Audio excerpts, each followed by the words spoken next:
بسم اللہ الرحمن الرحیم۔ ہجر کی شب میں قید کرے یا صبح وصال میں رکھے، مولا تیری ہے مرضی تجھے حال میں رکھے۔ دیکھنے اور سننے والے تمام ناظرین کو دل کی گہرائیوں سے سلام عرض کرتا ہوں۔ پھر جب وہ اس کے پاس آئے تو ان کو مبارک جگہ میں وادی کے دائیں طرف ایک درخت سے آواز دی گئی، اے موسیٰ میں اللہ ہوں، میں تمام جہانوں کا پروردگار۔ جتنا خوبصورت رتبہ اتنا ہی خوبصورت انداز پیشکش، یہ ہمارے رب کی پاکی بیان ہو رہی ہے کہ کیسے کیسے انداز اپنا کر وہ اپنے خاص بندوں کو نبوت عطا فرماتے ہیں۔ آج کا ہمارا موضوع حضرت موسیٰ علیہ السلام کی مصر واپسی، ان کا نبوت پر فائز ہونا، پھر اللہ تعالیٰ سے ان کو دیکھنے کی فرمائش کرنا اور کوہ طور پر اللہ کی ہیبت کے اثرات، ان سب کی تفصیل کی جانب بڑھتے ہیں۔ کوہ طور کو کئی مذاہب میں بہت خاص اہمیت حاصل ہے۔ مصر کے وادی سینا میں موجود کوہ طور ہی وہ پہاڑ ہے جہاں پر اللہ تبارک و تعالیٰ نے اپنی تجلی دکھائی۔ کوہ طور کو جبل موسیٰ بھی کہا جاتا ہے۔ اللہ تعالیٰ کے نور کے سبب یہ پہاڑ اس ہیبت کو برداشت نہ کر سکا اور جل کر اس پہاڑ کی سخت چٹان چھوٹی چھوٹی ٹکڑیوں میں ٹوٹ گئیں۔ یہ اللہ کی تجلی کا نتیجہ ہے کہ یہ پہاڑ بالکل بے آب ہو گیا۔ اس پہاڑ پر کسی قسم کی کوئی نباتات نہیں اگتی، نہ ہی یہاں پر پانی موجود ہے۔ یہ وہ مقام ہے جس کی چوٹی پر حضرت موسیٰ علیہ السلام کو اللہ تعالیٰ سے ہم کلام ہونے کا شرف حاصل ہوا۔ کوہ طور کے بارے میں چند حقائق اور بھی ہیں جو کہ اسے دیگر پہاڑوں سے بالکل منفرد کر دیتے ہیں۔ کوہ طور دنیا کا وہ واحد مقام ہے جہاں اللہ تبارک و تعالیٰ بذات خود اپنے بندے سے ہم کلام ہوئے۔ اسی مقام پر اللہ تعالیٰ نے اپنی پہلی کتاب تورات نازل فرمائی۔ اسی مقام پر سے اللہ تعالیٰ نے معاشرتی قوانین نافذ فرمائے۔ اسی جگہ سے نماز فجر کا آغاز کیا گیا اور اعتکاف کی سنت واجب ہوئی۔ کوہ طور کی ایک خاصیت یہ بھی ہے کہ یہاں ایک وقت میں 3 مختلف مذاہب کے لوگ مسلمان، ہندو اور یہودی عبادت کرتے ہیں۔ کوہ طور کے اگر مل وقوع کی بات کی جائے تو یہ دنیا کا وہ واحد پہاڑ ہے جو کہ ایک ہی دن میں 2 قسم کے درجہ حرارت یکساں تبدیل کرتا ہے۔ دن کے وقت میں یہ مقام ناقابل برداشت حد تک گرم ہوتا ہے اور رات کے وقت میں بے حد ٹھنڈا، جس کا درجہ حرارت -ڈگری سینٹی گریڈ سے -10 تک ہو سکتا ہے۔ یہی وجہ ہے کہ زائرین اس پہاڑ کی زیارت کا سفر رات میں طے کرتے ہیں۔ لیکن ایسا کرنے کی ایک اور وجہ یہ بھی کہہ لیں کہ حضرت موسیٰ علیہ السلام رات کے وقت یعنی آدھی رات کو اس پہاڑ پر جاتے اور صبح فجر کی نماز کی ادائیگی کے بعد واپس تشریف لایا کرتے۔ مزید اس پہاڑ کی خوبصورتی میں ایک اور اہم پہلو شامل ہے اور وہ یہ کہ یہ پہاڑ ایک ہی دن میں 3 مختلف قسم کے رنگ تبدیل کرتا ہے۔ یہ رات کے وقت سیاہ، صبح کے وقت سرخ اور دن میں خاکی یا ہلکا سرمئی دکھائی دیتا ہے۔ کوہ طور کی اہمیت کا مطالعہ ہمیں اس بات میں روشناس کرواتا ہے کہ اللہ کے نزدیک اس مقام کی کتنی اہمیت ہے، کیونکہ یہ دنیا کا وہ واحد مقام ہے جس کی اللہ تعالیٰ نے سب سے پہلے قسم کھائی تھی، اور اسی مقام پر اللہ تعالیٰ نے بنی اسرائیل کے 40 افراد کو موت دے کر دوبارہ زندہ کیا تھا۔ مزید اس خاص مقام میں سب سے زیادہ انبیاء کرام نے عبادت گزاری کی۔ نبوت پر فائز ہو جانے کے بعد حضرت موسیٰ علیہ السلام نے اسی وادی سینا میں اپنے قبیلے کو آباد کیا۔ آپ علیہ السلام روز اس پہاڑ پر اللہ کی عبادت کی غرض سے تشریف لے جایا کرتے۔ حضرت موسیٰ علیہ السلام کو اللہ تعالیٰ کے لاڈلے نبی ہونے کا شرف حاصل ہے۔ اس کی وجہ یہ ہے کہ حضرت موسیٰ علیہ السلام عشق الہی میں اس قدر ڈوبے رہتے کہ انہوں نے اللہ سے ان کے دیدار کی ضد کی، جبکہ کسی نبی سے ایسا کوئی واقعہ منسوب نہیں۔ اللہ تبارک و تعالیٰ نے انہیں بتایا کہ اے موسیٰ، تم مجھے ہرگز نہیں دیکھ پاؤ گے، لیکن موسیٰ علیہ السلام نے اپنی ضد نہ چھوڑی۔ پھر ایک رات اللہ تعالیٰ نے انہیں اپنے دیدار کے غرض سے بلایا۔ جو ہی اللہ تعالیٰ کی نور کی ذرا سی تجلی حضرت موسیٰ علیہ السلام اور کوہ طور پر پڑی، آپ علیہ السلام اس نور کی تاب نہ لا سکے اور بے ہوش ہو گئے، اور کوہ طور اللہ کی ہیبت سے جل کر سیاہ ہو گیا۔ حضرت موسیٰ علیہ السلام 40 دن تک اس پہاڑ پر بے ہوش پڑے رہے۔ اللہ تبارک و تعالیٰ کی تجلی کا حضرت موسیٰ علیہ السلام پر یہ اثر ہوا کہ آپ کی نگاہ بے حد تیز ہو گئی، کہ اندھیری رات میں بھی 30 میل دور چونٹی کی مسافت کو ملاحظہ فرما لیتے۔ خود آپ علیہ السلام کے چہرہ مبارک پر اس تجلی کا یہ عالم تھا کہ آپ کا چہرہ بے حد نورانی ہو گیا، کوئی بھی شخص آپ علیہ السلام کو دیکھنے کی تاب نہ لا سکتا۔ اس مقام پر اللہ تبارک و تعالیٰ نے اپنے پیارے نبی حضرت موسیٰ علیہ السلام کو نبوت سے نوازا، جس کا قرآن پاک میں بیشتر مقامات پر تذکرہ آیا ہے۔ اور چونکہ قرآن کریم اللہ تعالیٰ کا کلام ہے اور اس واقعے کو جس انداز میں اللہ تبارک و تعالیٰ بیان فرما رہے ہیں اس کو پڑھ کر بخوبی اندازہ لگایا جا سکتا ہے کہ اللہ تعالیٰ خود بھی اس واقعے سے کس قدر محفوظ ہوئے ہیں۔ یہ واقعہ خود اللہ تعالیٰ نے بڑے اہتمام کے ساتھ قرآن پاک میں بیشتر مقامات پر بیان فرمایا ہے۔ اس واقعے کی خاص بات یہ ہے کہ اس انداز سے اس سے پہلے اور نہ بعد میں کسی اور پیغمبر پر وحی کا نزول ہوا۔ یہاں پر اس پہلی وحی کی بات کی جا رہی ہے جس میں اللہ تعالیٰ اپنے پیغمبروں کو نبوت عطا فرماتے ہیں۔ ہزاروں پیغمبر حضرت موسیٰ علیہ السلام سے پہلے گزرے اور ان کے بعد بھی لاتعداد پیغمبران اسلام اس دنیا فانی میں تشریف فرما ہوئے، اور ان سب پر وحی کا نزول حضرت جبریل علیہ السلام کے ذریعے ہوا۔ لیکن اللہ تعالیٰ نے موسیٰ علیہ السلام کو ایسی فضیلت عطا فرمائی اور ان کو اس انداز سے نوازا کہ اللہ تعالیٰ نے انہیں براہ راست حضرت موسیٰ علیہ السلام سے ہم کلام ہو کر انہیں نبوت عطا فرمائی۔ حضرت موسیٰ علیہ السلام سے مصر میں ایک انسان کا قتل سرزد ہو جانے کے بعد آپ اللہ کے حکم سے حضرت شعیب علیہ السلام کے پاس مدین میں تشریف لے گئے تھے، جہاں آپ علیہ السلام کی شعیب علیہ السلام کی صاحبزادی صفورہ رضی اللہ عنہا سے شادی ہوئی۔ لیکن آپ کو مدین میں رہتے ہوئے 10 سال کا عرصہ گزر چکا تھا اور آپ کو اپنے والدین کی یاد شدت سے ستانے لگی، اور اپنے والدین کی زیارت اور ان سے ملاقات کی غرض سے مصر واپس جانے کا ارادہ کیا اور اپنے تمام اہل خانہ مال مویشیوں کے ساتھ مصر کی جانب کوچ کی۔ سفر بہت طویل تھا اور ان دنوں موسم بھی بہت سرد تھا۔ اسی سرد موسم میں طویل سفر میں کئی دن اور کئی راتیں گزر گئیں۔ آپ علیہ السلام کے قافلے کا گزر مصر کے قریب وادی سینا سے ہو رہا تھا۔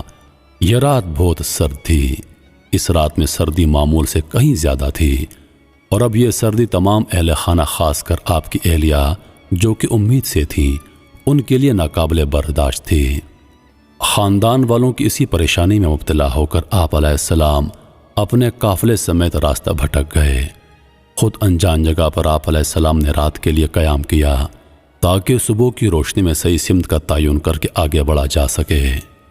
یہاں پر پڑاؤ ڈالنے کے بعد آپ علیہ السلام نے کچھ لکڑیاں جمع کی اور ان کو پتھروں سے جلانے کی بار بار کوشش کی، لیکن بار بار ناکام ہو گئے کیونکہ سردی کی شدت اور ہواؤں کا بہت زور تھا جس کے باعث آگ نہیں جل رہی تھی۔ ایک تو آپ راستہ بھٹک گئے، دوسرا شدید سردی سے برا حال تھا۔ ابھی آپ علیہ السلام اسی کشمکش سے دوچار تھے کہ انہیں اپنے دائیں جانب دور سے آگ جلتی ہوئی دکھائی دی۔ کوہ طور جو اس وقت آپ علیہ السلام کے دائیں جانب تھا، یہ آگ اسی پر سے جلی ہوئی دکھائی دے رہی تھی۔ یہ منظر دیکھ کر آپ علیہ السلام بے حد خوش ہوئے کیونکہ انجان سفر میں یوں آگ کا مل جانا دوسری طرف اس بات کا بھی اشارہ دیتا ہے کہ یا تو کوئی اور مسافر وہاں موجود ہے جو بھٹکے ہوں کو راستہ بتا دے گا۔ آپ علیہ السلام نے آگ کو دیکھتے ہی اپنے خاندان والوں سے فرمایا، تم سب یہیں پر ٹھہرو، مجھے آگ محسوس ہوئی ہے، شاید میں وہاں سے کچھ پتہ لے کر آ جاؤں یا آگ کے انگارے لے آؤں تاکہ تم سینک لو۔ یہ آگ کوہ طور کے کنارے پر دکھائی دے رہی تھی۔ پھر جب وہ اس کے پاس آئے تو ان کو اس مبارک جگہ میں وادی کے دائیں جانب ایک درخت میں سے آواز دی گئی، اے موسیٰ میں اللہ ہوں تمام جہانوں کا پروردگار۔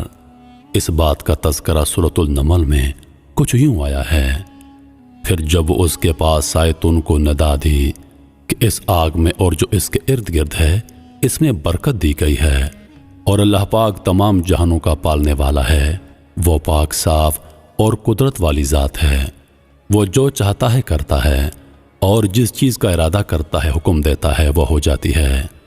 اے موسیٰ میں اللہ ہوں زبردست حکمت والا۔ قرآن پاک میں اس واقعے کی مزید تفصیل یوں بیان ہوئی ہے کہ جب موسیٰ علیہ السلام اس مقدس مقام کے قریب آئے تو آپ کی دائیں جانب جو کہ ایک جھاڑی نما درخت تھا اس میں سے آپ کو آواز سنائی دی، اے موسیٰ جوتے اتار کر آئیے، کیونکہ آپ اس وقت مقدس وادی میں ہیں، اور میں اللہ ہوں اور میرے سوا کوئی عبادت کے لائق نہیں۔ اور ایک جگہ یہ بھی آتا ہے کہ اللہ تعالیٰ نے فرمایا میں زبردست غالب اور حکمت والا ہوں۔ اے موسیٰ میں نے تجھے اپنے پیغمبر کے طور پر منتخب کر لیا ہے، میں نے ہزاروں انسانوں میں سے تجھے اپنا پیغام دنیا میں پہنچانے کے لیے منتخب کر لیا ہے۔ اب آپ غور سے سنیں اس بات کو جو آپ علیہ السلام کی طرف وحی کی جا رہی ہے۔ وحی کے نزول کے دوران جو سب سے پہلی بات اللہ تعالیٰ نے فرمائی وہ نماز کی تاکید تھی۔ اللہ فرماتے ہیں اے موسیٰ تم نے پہلا کام یہ کرنا ہے کہ نماز قائم کرو۔ اس کے بعد آپ علیہ السلام کو مزید کچھ احکامات دیے گئے۔ یہ اللہ کی اپنے بندے سے وہ گفتگو ہے جس میں وہ اپنے بندے کو بذات خود وحی کر رہے ہیں اور نبوت عطا فرما رہے ہیں۔ یہ دیکھ کر حضرت موسیٰ علیہ السلام حیران و پریشان کھڑے رہے۔ ان کی سمجھ میں کچھ نہ آیا کہ یہ کیا ہو رہا ہے، لیکن در حقیقت جب اللہ کی طرف سے انبیاء کرام علیہ السلام پر وحی کا نزول ہوتا تو ان کے دل میں یہ اطمینان ڈال دیا جاتا کہ یہ سب کچھ اللہ کی طرف سے ہے، نہ کہ کسی شیطانی طاقت کی وجہ سے۔ اس لیے تمام انبیاء نے ہمیشہ ہر آنے والے وحی پر اطمینان رکھا، لیکن اس وقت تک موسیٰ علیہ السلام اس بات سے لا علم تھے کہ اصل میں انہیں نبوت کس امر کی خاطر عطا فرمائی جا رہی ہے۔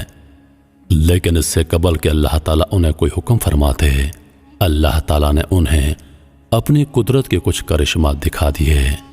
اللہ تعالیٰ نے حضرت موسیٰ علیہ السلام سے فرمایا اے موسیٰ تمہارے ہاتھ میں جو لاٹھی ہے اس کو زمین پر پھینک دو۔ جیسے ہی آپ علیہ السلام نے لاٹھی زمین پر پھینکی وہ سانپ بن کر دوڑنے لگی۔ اللہ تعالیٰ قرآن کریم میں فرماتے ہیں کہ موسیٰ ڈر کے بھاگے اور پلٹ کر نہیں دیکھا۔ یہ سب اللہ تعالیٰ نے موسیٰ علیہ السلام کو اپنی طاقت کے نظارے دکھانے کے لیے کیا تھا تاکہ وہ سمجھ سکیں کہ اللہ کتنی زبردست طاقت والا ہے۔ جو ہی موسیٰ علیہ السلام بھاگے اس آگ میں سے آواز آئی اے موسیٰ واپس لوٹو، ڈرو نہیں اور اسے تھام لو، ہم اسے دوبارہ پہلی والی حالت میں لوٹا دیں گے۔ تو امن میں ہے، خوف زدہ مت ہو کہ تم کسی ایسی جگہ پر نہیں ہو کہ تمہیں کوئی نقصان پہنچا سکے۔ مزید فرمایا اے موسیٰ پیغمبر میرے ساتھ کسی بھی چیز سے ڈرتے نہیں۔ یہ سن کر موسیٰ علیہ السلام واپس پلٹے اور ہمت کر کے اس سانپ کو اپنے ہاتھ میں تھام لیا۔ جو ہی آپ علیہ السلام نے ایسا کیا وہ سانپ واپس لاٹھی بن گیا۔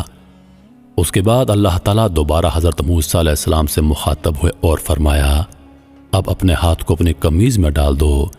موسیٰ علیہ السلام نے اللہ کے حکم کے مطابق اپنا ہاتھ گریبان میں ڈال کر باہر نکالا تو وہ سورج کی طرح چمکنے لگا۔ اللہ نے فرمایا اے موسیٰ یہ تیرے لیے تیرے رب کی طرف سے 2 معجزے ہیں۔ حضرت موسیٰ علیہ السلام نے اللہ تعالیٰ سے سوال کیا یا رب میرے لیے کیا حکم ہے؟ اللہ پاک نے فرمایا اے موسیٰ اب تم فرعون کی طرف جاؤ۔ حضرت موسیٰ علیہ السلام گھبرائے اور فرمایا اے اللہ میں نے تو وہاں ایک انسان کا قتل کر دیا ہے، اگر میں واپس جاؤں گا تو فرعون مجھے مار دے گا، اور میری زبان میں تھوڑی سی توتلی ہے، میں اچھے سے خطاب نہیں کر سکتا۔ یا اللہ میرا بھائی ہارون ہے، اس کی زبان بھی صحیح ہے، آپ اسے بھیج دیں۔ اللہ تعالیٰ فرماتے ہیں ہرگز نہیں۔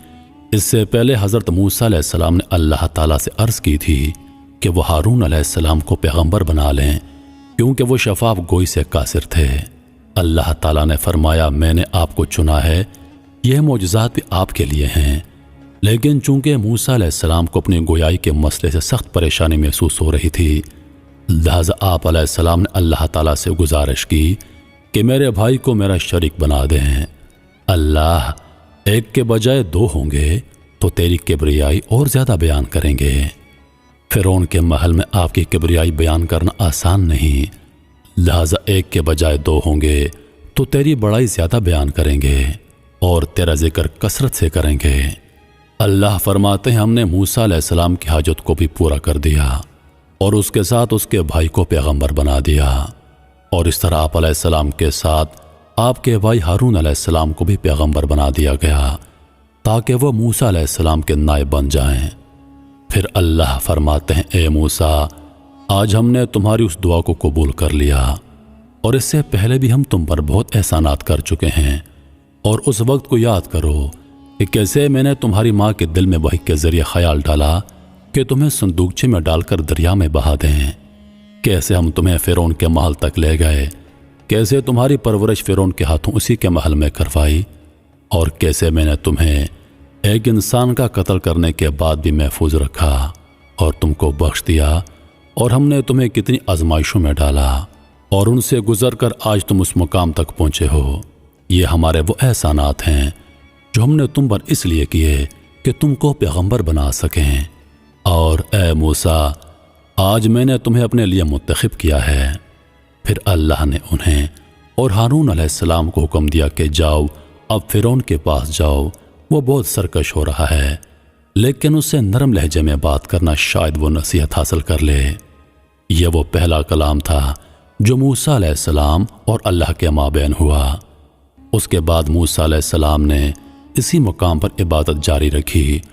وہ جھاڑی نما درخت جس مقام سے اللہ تعالیٰ کا نور نمودار ہوا، جس کو موسیٰ علیہ السلام نے آگ سمجھا تھا، یہ وہ واحد جھاڑی ہے جو اس پہاڑ پر آج بھی موجود ہے۔ اس کے علاوہ یہاں کوئی نباتات، جانور یا پرندے موجود نہیں۔